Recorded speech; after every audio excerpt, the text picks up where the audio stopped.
This, for Scene Again this week, we did the movie Saved, which was a movie from 2004. I hadn't seen it since about the time it came out. I remember liking it a lot, though. I liked the cast in it a lot. This was your first time seeing it ever. It was great. I love this movie so much. Yeah, so, those of you who may not know, I've always liked, the kind of more inappropriate, kind of campy, satirical movies. See, I don't feel like this is campy. I feel like this is absolutely poignant. It's not as campy as, like, other films. Like, I've always loved John Waters movies, and then growing up, like, independent films like But I'm a Cheerleader, just stuff like that, because movies that just poke fun at how absurd life is, that stuff has always spoken to me. Like, why not just laugh at things? And it's not as over the top. It's a excellent satire, but it's not as over the top as something like Wet Hot American Summer. And it's not as, like, cruel as, like, some other films might be. Like, there are some, like, inappropriate lines said by characters, but it doesn't have... It's not like a Heathers. It's not as cruel. Heathers is mean-spirited on purpose. Like, Heathers is one of my all-time favorites. And, yeah, like, this pokes fun at, like, religion... but it's not as, like... It pokes fun at the societal thought of religion. Not the appropriate actions of people who are religious. Mm-hmm. The idea that being religious means this one thing. Mm-hmm. And to do anything necessary to live by that, even if it means completely going against it. Mm-hmm. It really is like a bubble. It's just like a bubble of these characters. And even the characters who, aren't, like, the best. Everyone in this movie, I feel, is, like, three-dimensional. Yes. Because the characters who aren't, like, the greatest, like, at the end... the outcasts are still, like, pretty forgiving.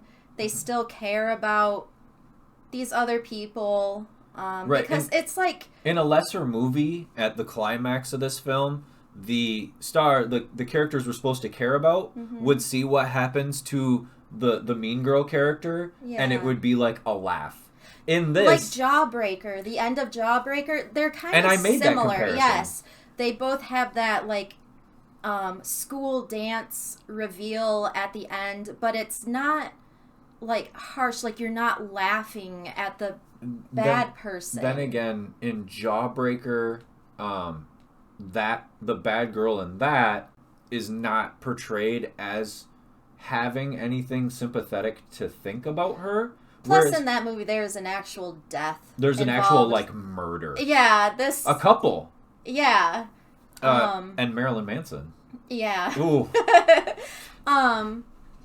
But, yeah, and it does poke fun at, a lot of the religious aspects. There's some cringy dialogue, like characters trying to be hip. But also not making as big of a deal as other movies would of certain things. Mm-hmm. Macaulay Culkin's character here is in a wheelchair. He can't use his legs from the hips down. Mm-hmm. In a lesser movie, that would be a huge plot point, and he'd be distraught over it, and oh, poor me. This kid does not think of himself that way. No other characters think of him in a pitiful way. Mm-hmm. He is treated... Except maybe Hilary Faye. But she's that's the obligated to take care of him, but... Right. Which she's not even. He doesn't ask her for that. That's one of the things I noted. Okay.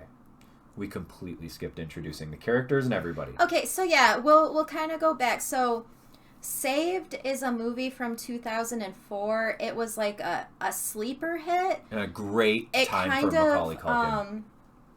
Came out of nowhere. Let me get my notes. So it premiered at Sundance, and it was a pretty successful movie. It was filmed on a $5 million budget, and it made over $9 million at the box office. But this came out at a time, like, the cast in this movie, like, anyone that would go in and watch this movie would pretty much know who everybody is. Oh, definitely. For instance, this is probably my favorite thing that Mandy Moore has done. Well, especially because now everything she does is so schmaltzy. And yeah, but at the time, like, when Mandy Moore came out, she was this, like, extra sugary, like, pop star. Saccharine. Like, ultra good girl. Her music was horrible. But then That's a hot take. No, it was horrible. She even says her music at that No, time was horrible. I know, but I'm just waiting. Someday this video is going to come back up on the internet and somebody's going to be like, I'm not going to watch this show. No, she has come out apologizing to everyone who bought her first CD. Right, and then there was there was the spectrum of those pop stars that all looked exactly the same. Yeah. And, like, everybody would put, like, Willa Ford over here and Mandy Moore over here. And those were the two polars. Yeah, but then Mandy Moore started getting into acting. Like, her first big thing was A Walk to Remember. And she started, like, winning acting awards and stuff. Like, not serious, like MTV movie awards and stuff. But she started becoming known more as an actress. And then in this movie, she is Hilary Faye. She's like the mean girl of this movie. She's filled with Christ's love, but she so desperately wants to save anyone that, she deems as being a sinner. Well, also, her deeming other people being a sinner is just, like, socially acceptable judgment. Mm-hmm. So if she sees something wrong with someone from her perspective, not from any actual, like, allow me to help. There's no what's the word I'm thinking of? Altruistic intent. Mm-hmm. It's all, I'm gonna help you so I look better. Yeah, exactly. So we've got Mandy Moore, other, actors at the time, Jenna Malone, who's really, like, the light of this movie. She's Mary. Fantastic in this movie. Yeah, but Jenna Malone, for those of you who might not be able to think of her, like, put a face to the name, she was the daughter in Stepmom, which coincidentally starred Susan Sarandon, whose daughter is in this movie. But Jenna Malone was also in Donnie Darko. Oh, yeah! The most recent thing I can think of is The Neon Demon. Ooh, stay tuned for that. She's been, in recent years, doing more independent. Like, independent stuff. I love that picture. But yeah, and Macaulay Culkin. This is another golden era for Macaulay Culkin. Yeah. He had a couple of fantastic movies that came out at this time. Mm-hmm. Because when we started talking about doing this movie, I also brought up Party Monster. Yeah. And that might be a stay tuned on... I've never seen it. Yeah, that might be a scene again, stay tuned. Mm-hmm. And he did this and Party Monster back to back, and it just really shows that he wasn't just a child star. He is a genuinely good actor who is just picky about what he does. Yeah. And so we mentioned Susan Sarandon's daughter, Ava Amiri. I think her first big thing was The Banger Sisters, which starred her mom and Goldie Hawn, who played these, like, groupies that reunite later in life. But I can't think of what else she's done recently, but she looks a lot like her mom. This is her right here. We've got Patrick Fuget. I think that's how you say his name. Yes. He was in Almost Famous. He's awesome in Almost Famous. He's been working pretty consistently over the years. He was in Gone Girl.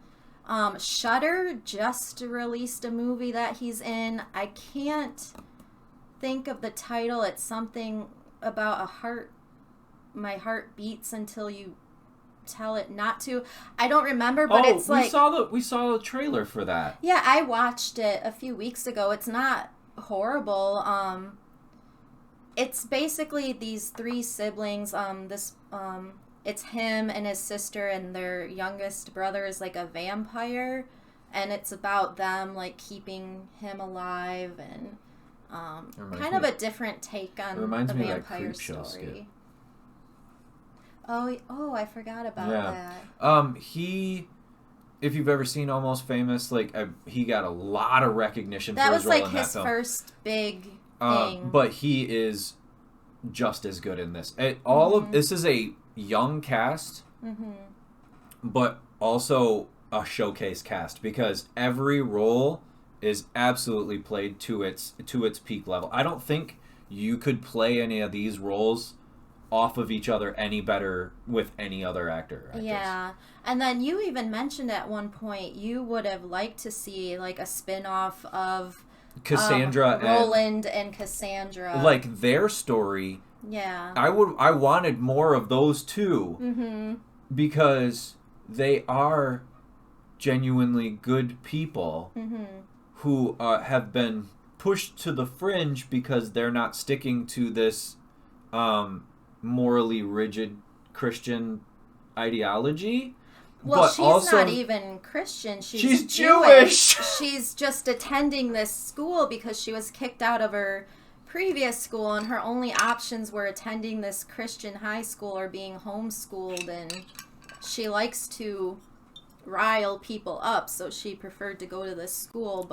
But it's just their relationship is it's so fun to watch on screen anytime they're on screen together. I wanted more of those two. And I know it's dumb, but I did want more of those two characters. And then, of course, Heather Madarazzo plays Tia. She was everywhere. She was a child star. Very recognizable face. In the 90s, her first big thing was this another out there independent movie called Welcome to the Dollhouse.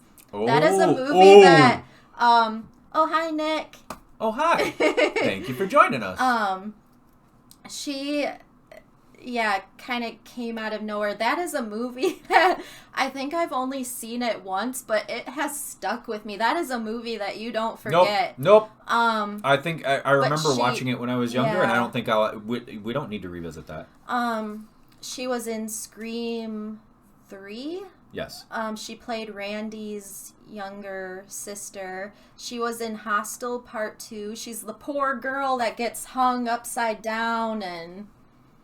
Yeah, she has a very recognizable face, but she always played those kind, like she was in The Princess Bride. Like side comedian. Oh, she's the best friend in the Princess Bride movies. Yes. That's what I couldn't, I was like, I know her from something in particular, and I just couldn't put my finger on it. Yeah.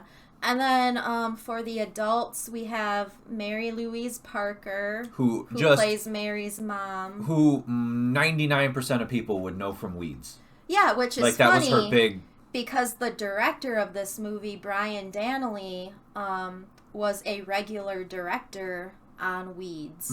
So, and then Father Pat... Patrick's father, I gotta keep remember his real life name is Patrick, but his character's name was also Patrick, so not hard to remember. Right. But Martin Donovan plays his dad, and he tries too hard to be hip, right? And it's pretty cringy at times, but it's funny. Well, it's on purpose, and the funny part is the movie plays it perfectly. Like, in another movie, it would have been played to almost a cartoonish level.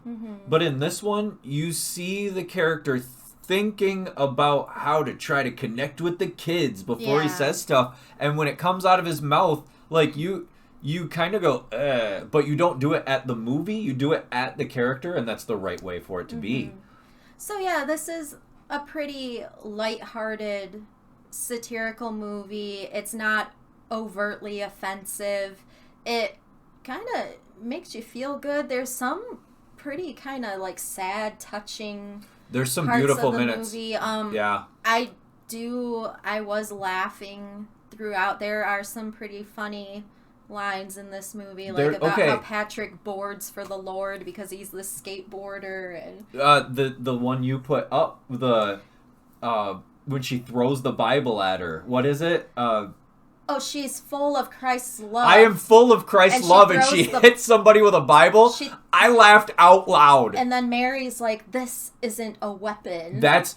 Okay, here's another thing about this movie. All right? There are so many lines, singular lines, that are talking to the audience inadvertently. So many... Like, when a character's holding a Bible and had just got hit by it, and has to tell another character that it's not a weapon.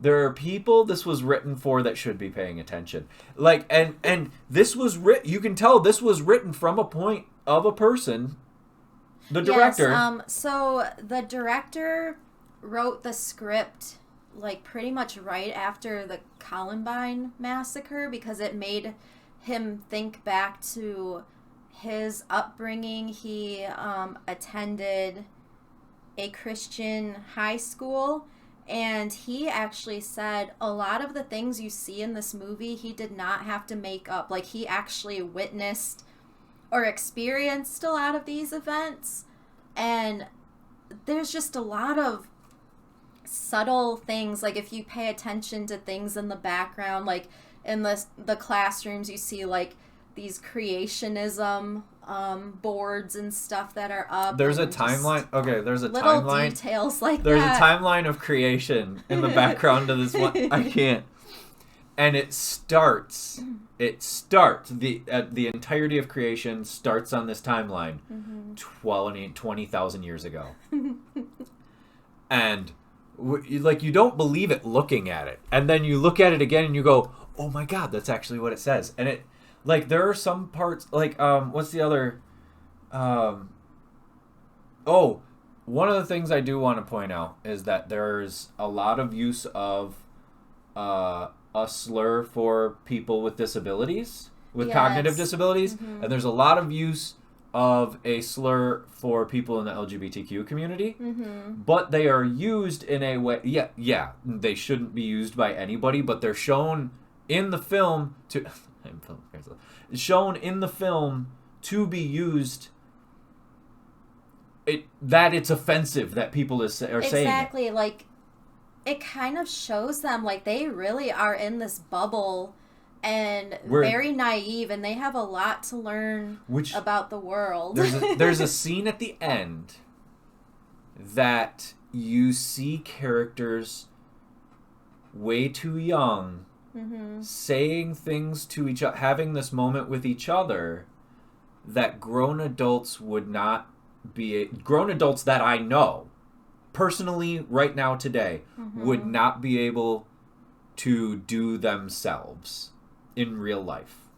And I don't mean that as in it's unrealistic. I mean that as in I know so many people who would not be mature enough, like the scene where they're walking out of the prom and the Mercy House kids are walking in. Yeah. And she's walking with Patrick and he's walking with, what's his name, Ethan. Yeah. And they introduce each other and all give each other hugs. Oh, is that mine? I cried a little bit. Because it really is a touching human... There are so many human moments in this that they get underneath the bullshit. Yeah, you really get a lot of growth in these characters, especially with Mary, because when the movie starts, she is like... She's just in like that bubble. Hillary. Her and Hilary Faye are best friends, and then... The idea that that's a hyphenated name hurts my soul. Hilary Faye is a great name for a character, especially a character like in this movie. It's just perfect, and Mandy Moore was really perfect in this movie too, because she could be really offensive and then she would smile, and it's like the sweetest smile, like just her performance being able to show those both sides, like she just switches it on. Like I've probably really met girls like that before, and I have family like that. Yeah, but yeah, Mary, she's experiencing a lot and like coming around, and it's kind of like you don't really know what things are like for people if you don't experience those kind of things yourself. So there is a lot of growth within these characters, and especially like Cassandra. She's initially portrayed as just like this rebel, wild, crazy girl. But then she does have this really caring side. She becomes a real friend to Mary. A real friend to Mary, and she is... like, it's shown that she is legitimately attracted to and loves Roland, who's cast out by everyone else just because he's in a wheelchair. Yeah, which there is this line of dialogue between him and Cassandra where he fell out of a tree when he was like 9 years old, and that's why he's paralyzed. And Hilary Faye, I guess, has always put it in his head, like, the miracle is that he survived that. The miracle is that she found him. Yes, but Cassandra's like, no, it would have been a miracle if you did not fall out of that tree. So, just, it's just so good, and I love the chemistry of everyone here. There are some good jokes by Roland about Roland, though. He shows up, and it does kind of a thing that Juno totally ripped off now that I see it. Where, what year was Juno? Oh, it was in the 2010s. It had to have been. It was 2009, 2010. This was 2004. I'm going to look Oh, this it was up definitely... really I was in quick. high school when Juno came out. Anyway, so it rips off... Juno ripped something off from this movie, and it's that we see... Oh yeah, Juno was 2007. See, that's what I thought. We follow their lives over the course of holidays. The general big moments we see happen kind of surrounding holidays. It is a full school year. Well, that it's we're 8 seeing. months. Yeah. Because we haven't talked about the actual crux of the story yet. But there's 2 more things we need to talk about. One is the actual story, and 2 is the music in this movie, because both are really interesting. So yeah, the opening and closing song, it is Mandy Moore performing God Only Knows, and actually Michael Stipe is on the song with her. Michael Stipe of REM. He was actually a producer on this movie. Yeah. Do you ever see him in the movie? Did I miss it? Yeah. Back in the corner. Shut up. In the spotlight. No, stop. Everybody's losing their religion. Oh. Oh my God. I can't believe that worked. Oh, it worked out too well. Ooh. Okay. I need to be saved. That worked way too well. All right. So, which is funny because that song is about unconditional love. I Completely think it's the unconditional love. purest love song ever written. John Lennon called it the most beautiful love song he'd ever written. Yeah. Which, I mean, when John Lennon's talking like that about your song, you should probably hang on to it. Which, in the beginning, it's used as, like, the word God is emphasized. At the end, the same cover, you hear the word knows is emphasized. And I feel like that's such a cool, tiny distinction. Because the one is giving the reason for the unconditional love to God.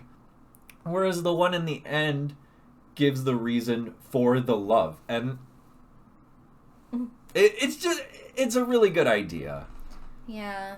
I just really like, because Roland essentially is the one that outs his sister. There's these events that happen in the movie, and she's like the culprit behind it to purposely get some other students expelled, and he is the one that outs her, but then he feels bad about doing it in front of everyone because, I mean, at the end of the day, she's still his sister. Mm-hmm. So the fact that this movie shows, like, at the end she's having a breakdown and he's still going after her because he still cares, and so just... Which is another reason the song works. Because it's not like she is the only one that doesn't realize she's full of hate. Mm-hmm. So, and everybody else wants to...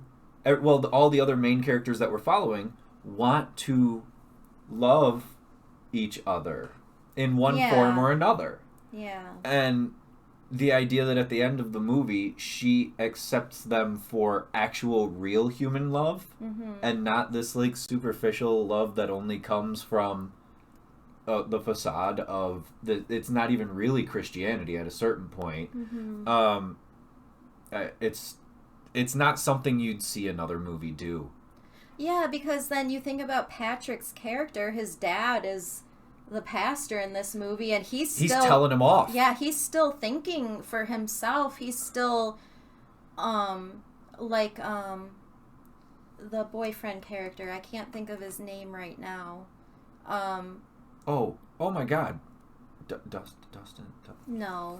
Nope, I'm going to look it up. Don't worry. So, Mary's boyfriend in the movie comes out, and basically the whole premise is she wants to save him, so they lose their virginity.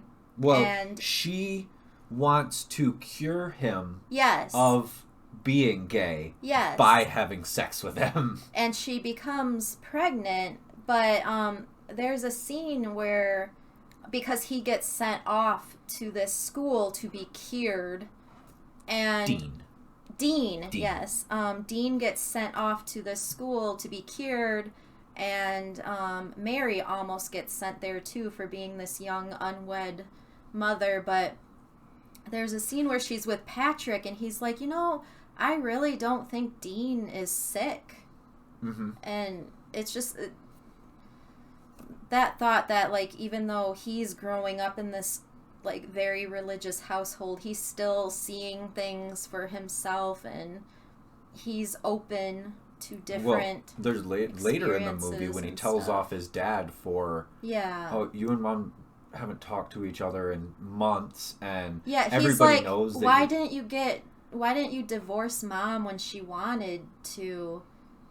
And the dad's like, well, divorce isn't part of God's plan, but ultimately he's been seeing Mary's mom. They've been spending time together. Right, they're avoiding the fact that they're going on dates. They're saying, they're meeting for religious reasons, but these two are going on dates. Yeah. But there's a thing surrounding that conversation where they have this conversation about why didn't you divorce Mommy, and then when they're panning out of the conversation, they go past that family picture. Did you guys see the face Tara made when I made those jokes earlier? That's the face that the mom had in this family picture. She's like, really awkward, like, family photo. It's really some of the humor in this. There's big like that. The Halloween scene, and so Roland's in a wheelchair, and Cassandra's like, oh, what are you dressed as? Because he's got these ties. He's like, I'm a roller skate.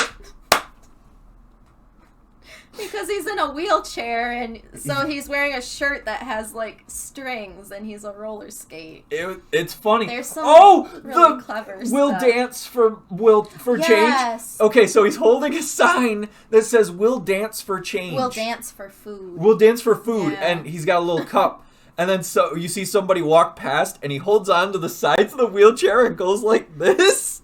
Or when Mary is like talking to Cassandra, and she's like, doesn't it bother you? And Cassandra's like, what? And Mary's like, he can't walk, and she's like, he can't walk?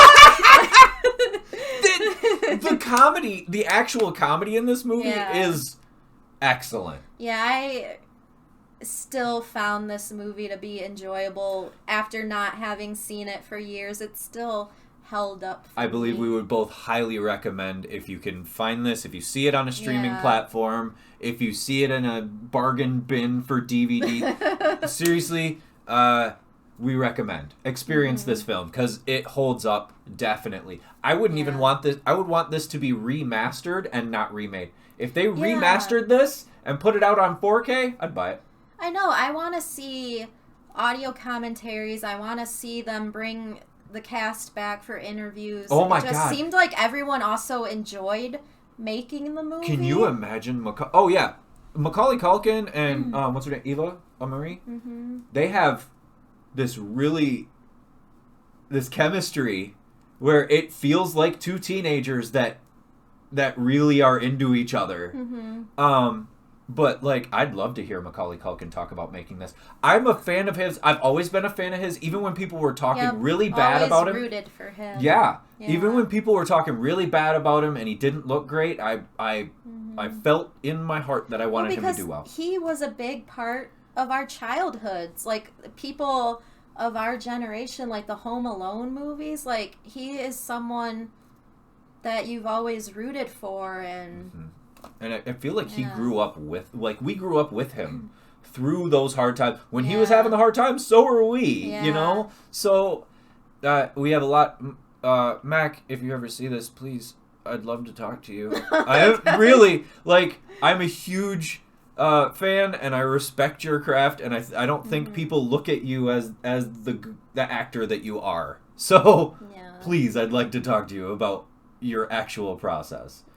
Yeah, that family has some all of them like talented, and there's like 100 of them. I don't know about that. There's a few siblings, and they're all great. Kieran too.